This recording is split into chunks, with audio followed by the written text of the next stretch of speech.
Welcome to Behind the Audition Podcast with your host, Curt Hilton. Listen in on interviews with voiceovers, filmmakers, producers, animators, and much more. Curt, a voice actor himself, will give insider tips to the business, talk with guests about how they got into the business, and be sure to stay tuned to the end of the podcast when he challenges his guests with a pop-up audition. Now it's time for Behind the Audition Podcast. Here's Curt Hilton. Welcome back to another episode of Behind the Audition Podcast. On this episode, I spoke to the founder of Cast Voices, Liz Atherton. We talked about how she started in the voiceover industry, starting the Cast Voices website, and how my experience was with the site. So how is this site different from other voiceover sites? Find out now by sitting back and enjoying another episode of Behind the Audition Podcast.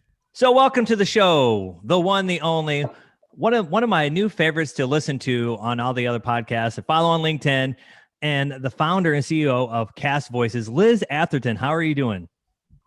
Hey, I'm good. Good morning. Nice to see you.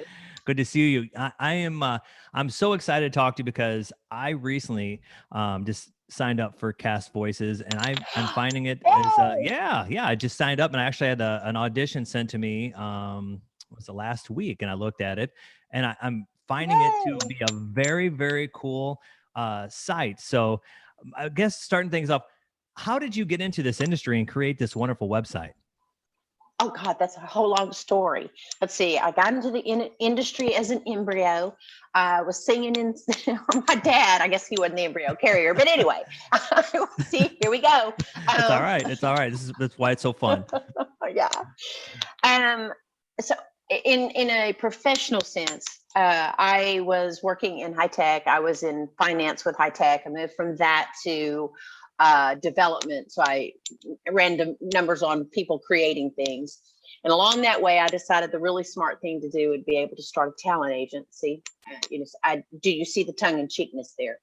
Anyway, but I got really lucky because I had a partner that ran it. I was just a silent partner for many years, and she was terrific. And best relationship ever in working with people, except for my current one, which is really, really awesome. But well, I guess all of them have been great. But anyway, I mean, truly, I'm just anyway. So she decided to retire. And when she decided to retire, I also decided to leave the company I was at, and it just married very well. So then I took over the agency, but I had a real technical bent in me. And in my technical bent, I wanted to create a website, and I think I was one of the first talent agencies in the world to have a website. And then that website grew, and then I worked with some great genius minds, and they created it so people could upload their resumes, not PDFs, their actual files, and that would give SEO and And so I did that for many, many years, and the agency grew, and it had success really because of the people that worked with me. I had Jimmy Cobble and some other people in the voice side. Jason back in the day, helped me build it. And then I had Jorge doing on camera. And I was really focusing on this casting tool that I first started in my head in 1995. So jump forward to today, met some great people. They jumped on board, and we launched Cast Voices. And now we are really working to make it a great place for the talent. And we really are. I mean, that's the talent is our revenue model. We want to make sure that if you do subscribe to an upgraded membership, and I'm not trying to do a sales pitch here, I'm just telling you this is where my head is right now. Yeah. If you have signed up to that, then I want to make sure it's a good experience for you. And our CTO, Nick, really made the profiles robust. I mean, if you can't afford a website, you basically can use your Cast Voices. We don't overbrand Cast Voices on it. It's you can do all your stuff. But we really wanted something that the talent found value in, even when there wasn't casting. But right now, everybody wants casting. So, right. And that was always our first push. And so we're knee deep in presenting this as a tool, because that's the way we built it, as a tool for ad agencies, casting directors, producers. We call them project owners because they can come from any facet. We're creating a tool for them. And that's what we want to do. We want to be inside ad houses. We want to be inside casting. We want to be inside studios. Is their choice. We're not trying to be out there I mean, if you have something like there's some on-camera models that have become the tool of choice for people. Well, we're trying to do that with the voiceover model, and then Lookout World, because we're going after everything. But right now, the effort, and that's a whole long answer for how did you get into Cast Voices. No, that's perfect. I've jumped That's to what I the like. end. See, and when I make this website for it, if I ask a question, I love long answers, because that's the point, that, to get to know about you, and if a short answer be like, well, I really didn't get anything out of this, so that's fine with me. Well, you're very, very sweet. Thank you. Anyway, so that's what's doing. The team that I get to work with are the best in the world. Our CTO is Nick Krause. Not only is an actor, he's just brilliant. And he's a stack developer, and he works with the company that we hired to do our back end. He needs a break right now. Mm-hmm. He's been knee deep in programming, and we're not at a place, it's our MVP, our minimal viable product. We got it out there, and it does what we told you it would do. Right. But I would like for it to do what it does that we told you it would do, with some additional features that we have on our plan. And can't really do that right now because I got to get projects, because I need my base. I need the people that have trusted us with their hard-earned money to provide them a service. I need them to feel good about it.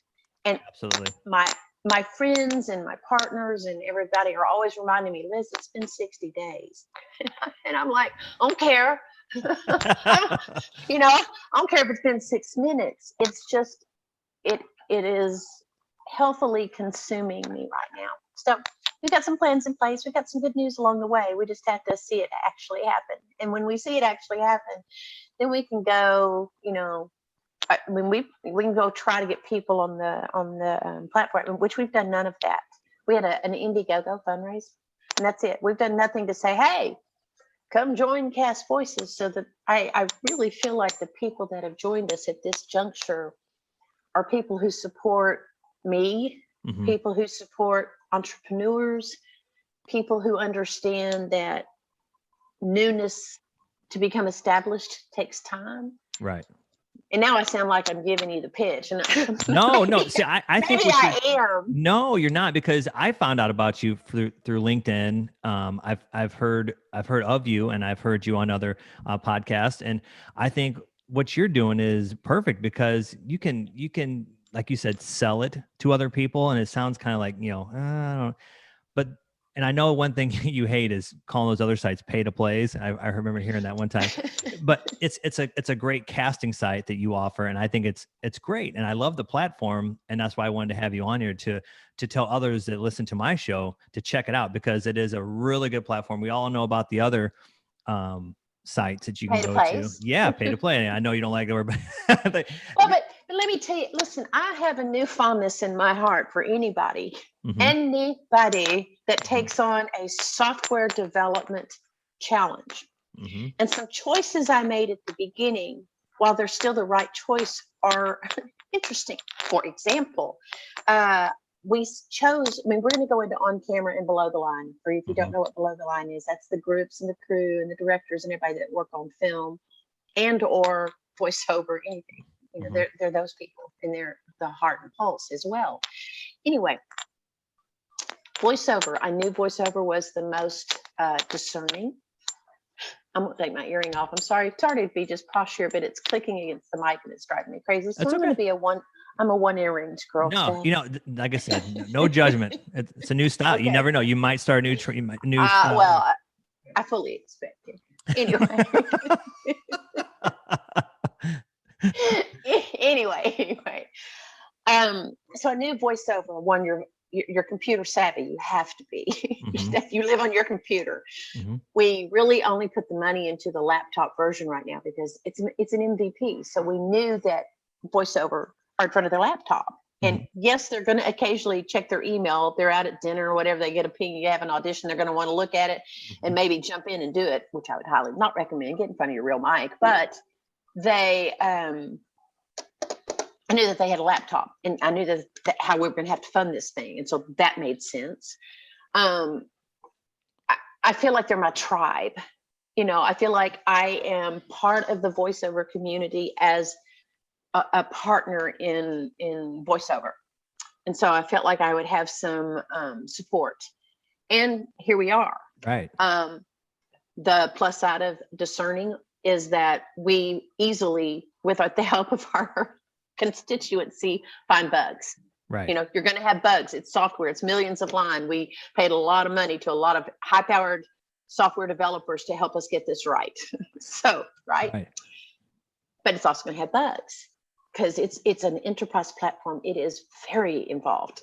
Mm-hmm. So most everybody's patient with that. And that's wonderful. I'm real tired of finding things that I wish were done differently. But I have to remind myself, my goodness, we have this amazing tool that is just going to grow into something phenomenal. And I knew it was going to be difficult. It's just that now I'm in this catch-22 situation where the difficulty for me is finding projects that are of a good caliber on our platform, and we're getting them. And that's just, I couldn't do anything about that until I had a platform. I could not go to a casting director and say, hey, this is coming. When we launch, be sure and use us. I couldn't do that. Right. So where I spent the last 2 years developing the back end, suddenly I need this front end running so that I can keep everybody happy. And the front end is marketing. And while I think I'm good in some areas, I am so thankful for our CMO, Elizabeth Alcott, who is a marketing guru. Right. And, and I cannot tell you when folks like you reach out to me and say, hey, let's have a chat. Yeah. I'm like, so grateful. I'm not seeking that right now. Right. I'm really, nose to the grind, trying to help this vision into the hands of the people that can use it. And so you guys are subscribers, you get the benefit of it, right? But you're not users unless you're doing the whole profile thing and using it. You're not users. It's a tool to you. So you use it in that fashion. Or it will be because of our features that are coming. Right. But for the casting director, it can be, we hope that it becomes part of their, they post their projects, they do what they need to do, life is great, move forward, right? Absolutely. So that's, but that, why I think that I can have that popping and going in 60 days, I don't give myself enough credit for that. And I'm not trying to give myself credit for now, but it's just, I've put myself in a very difficult place for me. So I'm learning. We're getting through it, and we'll be successful. It's just. But that's the fun part. I heard a saying. The fun part's going to be toasting later. Go ahead. No. I've come across a saying that I use for everything now. You will go through bumpy roads to reach beautiful destinations. And from what you're telling me, that kind of implies to what you got going on. And what I liked about your site too was, it felt like, I have a couple agents, and with my agents, you get, you have those websites where you put all your information, your height, your, it was kind of like, well, I'm not gonna be on screen, but it felt like I was on one of those casting sites, you know what I mean? That there's out there in the world. Well, and it didn't feel like those normal casting websites where you put all your stuff in, you get a gajillion auditions, you audition and you just sit back, you get like 40 auditions the next day and you play the waiting game. Yours feels like, it's there. And if a good quality casting director calls you, that's what it feels like. And that's why I wanted to give you props to that website. Thank you. Yeah. Thank you. Yeah. We consider it, insider proprietary. It's not really meant for John Q public. Right. John Q public to go hire we would love John Q public to come to us, but we're really positioning as a tool. Mm-hmm. And the reason is you've got the other sites. Right. You've got one that rhymes with minor, right. whatever. Right. You have sites out there that are targeted toward the quick and easy. Right. I'm not saying it's bad. I'm just saying the quick and easy. Right. And it's not that we can't be quick and easy, but what I'd rather see across our platform are, and no disrespect to anybody, really. No, it's fine. It's fine. What I'd rather see is the animated films that are coming through, the promos that are coming through, right. The random Walla Walla that's coming through, or, translations. We added kind of a real world piece to it, a translation project that comes through. that's where we kind of want to position our spot, our sweet spot. And, that it is invitation only, but there will be a lot of people on the platform. I mean, it has to for us to pay our bills. And you can well imagine hosting many, many demos Right. that carry a lot of weight, translates to storage, translates to paying for storage. And, so, and there's, we knew all of that, but when you go for a different caliber project, they're not as many. Right. And it's very competitive. So at some point, it's going to be this place where, that casting director can reach out to our platform. And right now we're a little over 2,000 people. It can reach out to our platform, but it's incumbent upon you to treat it as you would any other job. First in gets it. So if they send it out to, let's just say they do the platform matching and send it out to 400 people that meet their specs, if they only want to audition 100, you have to be Johnny on the spot. That's right. And I like get that. it in. And, that's got a win-win. One, you're going to learn how to get an audition done quickly and right. So the winner, winning is going to go to the person that has honed that skill. Right. Just think about it. This is not something we've ever thought or talked through, I don't think, on any podcast. But to me, that's what's going to happen. And you need to have those chops honed. You just do. It's how you get work. You can't go into a studio and practice something. Absolutely. Hey, can we do number take 32? And by the way, I got a little bit of a breath right in the middle of that word. Can you take it? Shit, that's not going to happen in a studio. And they're going to be like, yeah. Yeah. Well, you said it though. You want to offer value. And would you say this site's really not for somebody just getting into the world of voice acting, or how would you? Listen, I'm going to go, in my truest sense of the world, if I were new, I probably would not upgrade. That doesn't serve my bottom line, but I probably would not upgrade because you're new. What you can gain from that on a free profile, and on a free profile, you get a picture, you get a demo, you can still fill out your resume, right? So it's not like we gave you nothing for free. Right. But on the occasional audition that you match, it's a free shot, man. Right. Somebody upgraded doesn't get to override somebody unupgraded. Right. It is first in, first presented. Right. And that is by design. And so in that's when we have the pay to play conversation, where I don't feel like we're pay to play. Right. I do feel like paying for more opportunities, but not in a way that demeans somebody in any level that gets your audition in. So it's a little bit different that way, and, some could argue that's not the right way, but I don't think the right way is being able to pay to come in first in Absolutely. a leveling. And I'm not discounting somebody, because that model is working for the right people, and so be it. It doesn't work for me because, in my experience, there are people there that can afford to do such things that shouldn't necessarily be in voiceover. Right. So, but people could argue the same about my site. First in, first out. How do you know a newbie that sucks isn't going to get theirs in? Or not even a newbie that sucks. How do you know that anybody that sucks? No, I know what you mean. So you run that same thing, but on the other side, it just, for the other people that are also paying for opportunity, you've already got a different level playing field determining the sort that may or may not have anything to do with your voice. Absolutely. Now, that said, there are some amazing voiceover talent that they earn a living with that, and their investment to make sure that they can I support. It'll be hard pressed to find me to knock any of my competitors, and I'm sure they don't even see me as a competitor yet. But How'd you like that little dramatic? That's good acting.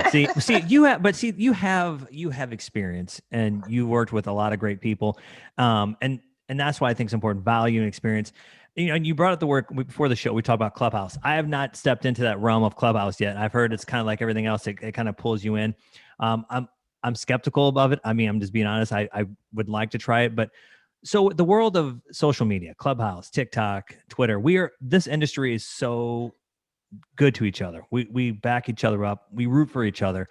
What is it about this industry that you want to stay? Is it because social media and the way we behave with each other? What is it about this industry that keeps doing it? I have some of the people that are now my best friends. Mm-hmm.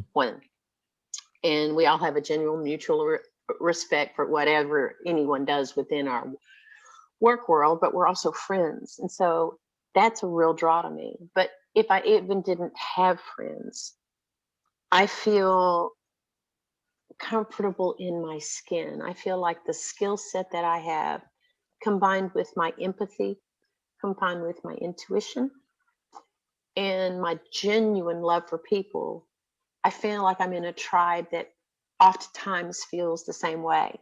Mm-hmm. And I could go into the psychology of that and maybe just a little. I remember I was at a big conference several years ago, and I was up on one of the floors looking into the room. And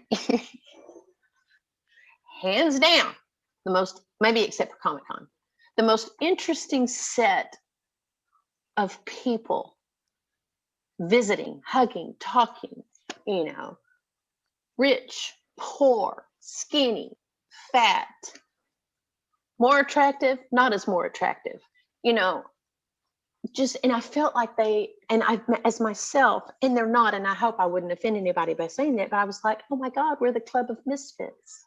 Uh-huh. We make our living out of the closet.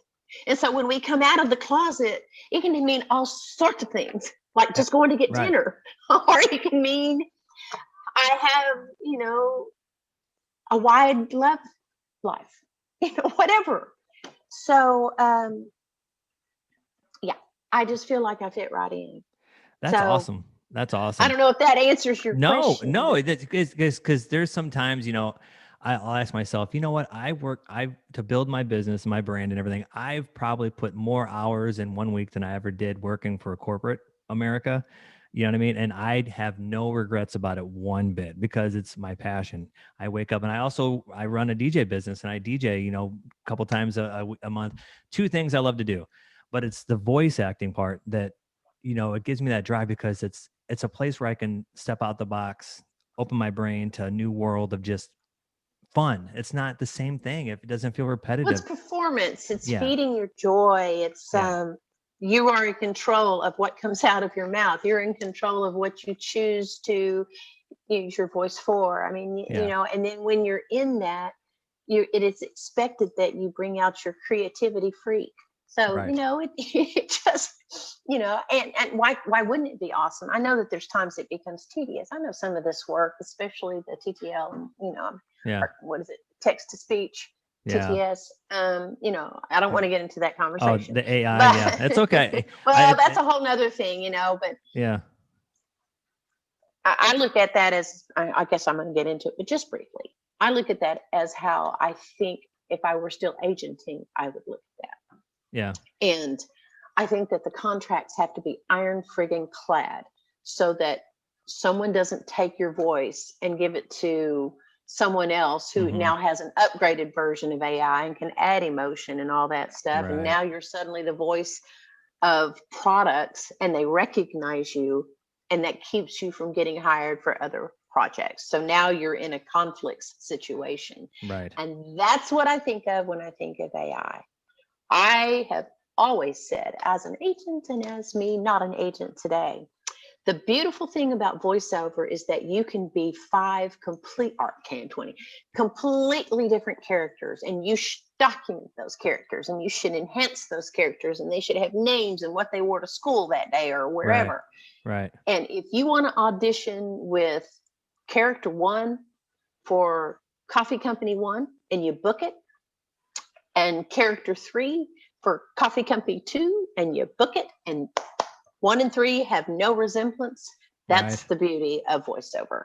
That is awesome. I think I could make, I'm not recommending anybody to do this, well, anybody, their agents, seriously, but Mm-hmm. you are not a visual part. And if they're going to ask you in a separate way, which I've seen happen, okay, well, we want you to do this voice, but we want you to advertise it too because you have a social media reach. Right. Well, then the compensation changes. And no, then you can't do 1 in 3 voice because now it is about your physical presence. And so Right. those are things. And I will say within, somebody said this and it kind of resonated, and that at our company, and I'm not trying to bring it back to our company because I like this other conversation, but at our company, one of the benefits of our company is that you have me as an agent trying to look out for you and standardize a process that is not standard. And you have an actor who you've seen who is also the CTO, who is brilliant working, and you have a voiceover actor who is part of our team, and you have a market, so we have this holistic approach to any decisions that we make. And sometimes we make the right ones and sometimes we don't. Right. But we're real supportive of each other, and the same way with our voice actors. And so I'm really so friggin' grateful that they're being supportive of me right now. I feel like I'm on this, like I said, tightrope, and I'm trying. Well, I mean, so my next question, and to kind of piggyback on that, on this whole industry. So when I started back in 2001, I first started doing this for a radio station. I was selling radio, and I started doing the voiceover for it. And like, it seemed like there was a lot of voiceover, but we skipped 20 years later, and it seems like there is more and more voiceover. I'm like, oh my gosh, the difference from 20 years to now. You know what I mean? And you see how many people want to do this. Is it because of you think the pandemic brought more people in to work from home and want to be a voice actor? Or is it? No, I mean, I think it certainly took a boost, but everything talks to you. Everything. Right. Everything talks to you. And advertisers want to make sure they get in your ear. Right. Or creatives want to make sure that they put together a script or a commercial, and they want,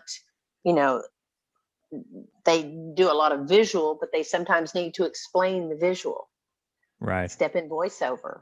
Okay. Radio is fighting to stay alive. It's all now paid radio. So, but even on paid radio, you're still getting ads, and, TV shows are all in your home. So you got to get your attention. You're not driving and seeing billboards, so promos, so, and then with the pandemic, step in e-learning and corporate narration, all that stuff. It's like, because now we're not going to an office building to watch it as an internal, what do we call them? It's a word I used 1,000, industrial. So, now you pay for it, or you can teach the world because the world is home. So that whole industry grew from an industrial space and industrial rates to now it's a product, Yeah. No, I meant like for more people like wanted to be a voiceover. Do you feel like more and more people want to? I'm sorry, I got off a tangent. No, it's fine. So now everybody's home. Yes. So I do think more people came into it, but I think they've been coming into it for a while. Okay. What happened with voiceover is, you could go into your closet with a cheap microphone and play. Right. And you could go into your closet with a cheap microphone and a cheap demo and load it up on a cheap site, or not a cheap site, and you can get invited and you could audition. It's it is the most competitive, but the gateway, to get there is short. The ones that make that leap into a living learn what they're doing, find better, learn, spend the money on their training, spend the money on their equipment, dead in a room, they become part of a team and a collaborative hired team. Not that the others aren't, but it's just, but you can get in. There's no barrier to entry. Absolutely. And so my next question, and before I have some fun with the audition challenge here, my thing to you is, to a brand new voiceover, for you, you've been in this business a long time. What advice to them would you tell? All right, so today I want to get into this, Liz. What do I need to do? What recommendations to me do you have? Well, like anybody else would say, first and foremost, do your homework. Don't just reach out to someone like me when I get that question a lot, or to you, or to someone like that, and say, how do I get into voiceover? Go Google, Right. Professor Google has a lot of really good information, go figure out what that means, and don't go in it and if you're going to do it as a hobby, understand it's going to be a hobby, but at that point it could become expensive. Anybody can, I don't want to say anybody can do voiceover. Voices, all types, there's lots of opportunity for any kind of voice to do it. But in order to do it well, you need to be a good actor. Mm-hmm. You need to be able to sell a product. You need to be able to learn the vernacular, so don't, I can't tell you the times I've said, oh my God, that you have such a great voice, you should do voiceover. What does that mean? Oh, I just think you're, Oh my gosh. Every week, right? Every week you probably, Yeah. when people ask what I do, oh, I have a good voice, I should do that. Yeah, I'll talk to you later. Run. Right. Or I bring it upon myself because I'm a voice whore. I love a good voice. God, that was really bad. It's fine. You're but fine. I am. It's all right. You can say whatever you want. It's all right. So, the best advice, I think it is the advice that I give no matter what your career is. Try it out. Make sure because it's a different one, but seek your joy. Mm-hmm. Seek your joy. If doing voiceover is what you want to do and it will make you a happy person, I am not going to stand in your way. Once you get to the point where you're creating demos and you ask my opinion, because that means that you're really investing, or if you want, not my opinion, but someone, I would, make sure you can, coach, get with a coach first. Yeah. Get with a coach first, someone that will tell you whether or not they think you can cut it. Right. They're not, you voiceover people aren't really in competition with each other because you can't see you. You're not part of that mosaic except your voice. And so make that voice, that instrument of yours, capable of doing a lot of things. And we all sound different. Yeah. And so you can fit in. Anyway. Absolutely. No, that's great feedback. And we're going to have some fun now. I do something every episode. It's called the Audition Challenge. And I made something from you. You're in Texas, and I have friends, family down in Texas. And I made this fun copy for you for an audition. You ready to have some fun? Yeah, exactly. So I sent you the script here in the chat. And whenever you're ready, it's time to have some fun with the Audition Challenge. Okay. Do it. The all-new Texas tofu veggie steak sandwich, available now at the Vegan Butcher. Come try our beet-flavored Cabernet. Vegan Butcher, open only on Tuesdays. That was awesome. That was awesome. I was sitting there thinking, I'm like, I write this copy every time, and I was like, okay, beet-flavored Cabernet. I'm like, how, yeah. Can you imagine somebody eating? I tried one time because I heard the benefits, and then the benefits were still not good enough for me. Beet juice tastes like dirt. I mean, not happening. No beet. No. So how, before we let you go, how could one sign up for the site and talk about where they can go to sign up? Because like I said, I love the website, and I'm so excited you took time to talk to me today. Oh, you're so sweet. Thank you. Sorry, I got to put this back in my computer box folder so that I can, whatever. All right. So they can go to castvoices.com. And when you're there, you can have a sign up button. If you're a talent, you go to this, we go to sign up, and then you choose what kind of profile you wish to create. If you want to try with a free, which is perfectly fine to do, you create a profile, you fill in your data. I encourage you to put as much data as you can on there. Some tidbits that I consider, you certainly want to connect your agents, but you get the option of who you show and who you don't. I think if you're going to show one agent, you show them all. I think it's respect, unless they don't want you to. Mm-hmm. Or you show none. It won't keep you from being on them or whatever. Right, anyway, right. So do that. So, and if you want to showcase more of your stuff, you can do the $150 a year or the $250 a year, and that's what it is. You can pay monthly. We try to make it pretty accommodating, and that's how you get on there. Awesome. And, yeah. In your Clubhouse, how can we find you on Clubhouse? So I guess I got to try Clubhouse, huh? You know what? It's interesting. We just did the soundbite contest, and I learned a lot, and we're going to redo it. We're going to have another soundbite contest. I'm going to pick a winner out of that one, but I'm just going to pick them. Okay. Because people clearly did not understand what I think is their best value as a soundbite. So we're going to do that. But on Clubhouse, I think it's just Liz Atherton, and I think there's another one called Cast Voices. And thanks for sending people there. Yeah. I'm not on Clubhouse a lot. We do something every once in a while where we have for our user group. I also join our user group, Cast Voices user group. We usually do stuff, but where I found a producer I really like that I want him to kind of give y'all an overview of what you think a soundbite should, or he thinks a soundbite should be, and then maybe bring some people up for some just spontaneous reads and feedback, just for fun. I can do that because I was an agent for 1,000 years, so I've got some ear going. Well, perfect. Well, we'll have to do this again and catch up, and we'll have to have another podcast about my success on the website. I'd love that. I'm super excited to share with everybody. And Liz Atherton, thank you so much for taking the time to talk to me on the Behind the Audition podcast. You're awesome. Thank you. So are you. Really a lot of fun. I appreciate you. Absolutely. To get started now with Cast Voices, go to the website at castvoices.com and sign up today. Thanks for listening in on Behind the Audition Podcast, made possible by Hilton Productions. If you need a male or female voiceover, contact us at hiltonproductions.com. Hilton Productions, let our voices do the selling.